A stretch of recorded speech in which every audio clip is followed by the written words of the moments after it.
Welcome back to my 25 Days of Christmas Marathon. Today, we're going to be talking about one of the best Christmas films of all time, Arthur Christmas.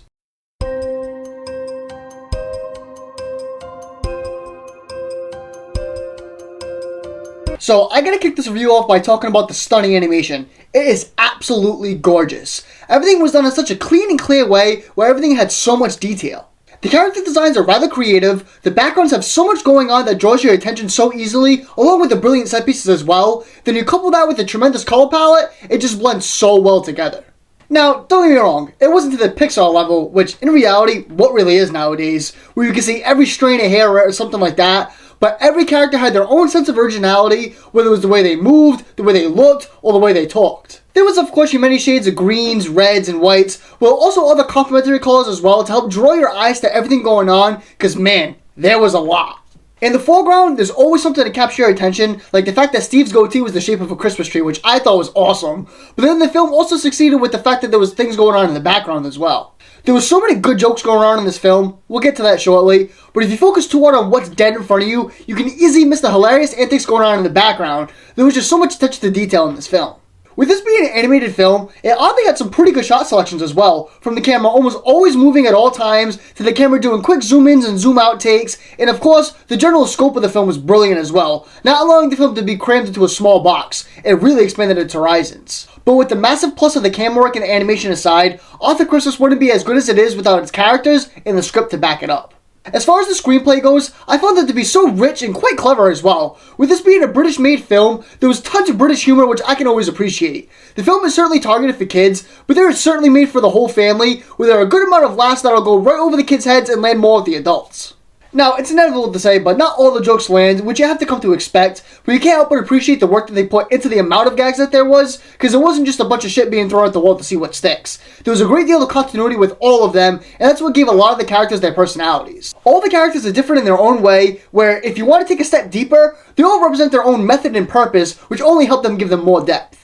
There was a good bit of hidden and not so hidden conflicts between all the characters, where the original Santa represented the old school style of Christmas, where things were done by hand. Then you had Steve representing the new age style of Christmas, where things are handled by all the technology. And then there's Arthur, who just wants Christmas to be successful, trying to keep that nostalgic spirit alive by any means necessary.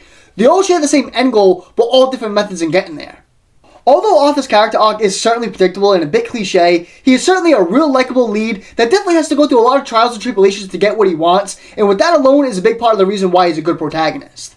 As a whole, all the voice acting was done super well, where everyone seemed to suit their characters really well while also seemingly have a blast while doing it.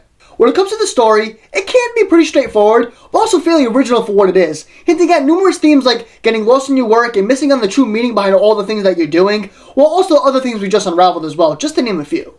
Just at face value, you have a fun adventure story with some really fun characters, but when you dig a little deeper, as mentioned, it unravels into different strategies on how to tackle Christmas night amongst the deeper meanings of Christmas. What's really good about it is that it takes a familiar concept but does a good job in twisting it and giving us a couple different perspectives of it through a few different lenses, and for that, it made this loads of fun and a breath of fresh air. Although this film has tons of heart, it doesn't come without at least a few flaws, of course. For starters, although the jokes are real creative and hidden really well that it certainly calls for a rewatch, it can definitely get to be a little too much and a bit too silly at times. I can absolutely appreciate the amount of fun that this film had, but I wish it took itself a little bit more serious rather than looking to fit in a joke every opportunity that they got. My next issue comes from the story, and more so its predictabilities. Right when Arthur is introduced, you can almost immediately tell where the film is going to go, and along the way, there's just a couple of few plot holes and plot conveniences that fall right through the cracks. But really outside of that, I got one last issue, and it comes from a few of the characters. For starters, Original Santa sort of feels like a bit of a plot device here. As I mentioned, he definitely represents the old school method of Christmas, which is great, but he really doesn't do a whole lot in this film besides moan and groan really. And the last character I had to nitpick with is Arthur himself. Again, as mentioned, he certainly had to stride through the trials and tribulations, but at the end of the day, he is a fairly cliched lead having a fairly predictable character arc and outcome. But overall, outside of a couple of nitpicks, Arthur Christmas was a smash hit. This is my first time seeing it, and just off of the one watch, it definitely gets added to my every year watch list during Christmas. Arthur Christmas gets a very firm 7 out of 10 from me. Let me know what you think of Arthur Christmas in the comments below, and let me know what film you'd like to see me review next. See you guys in the next one.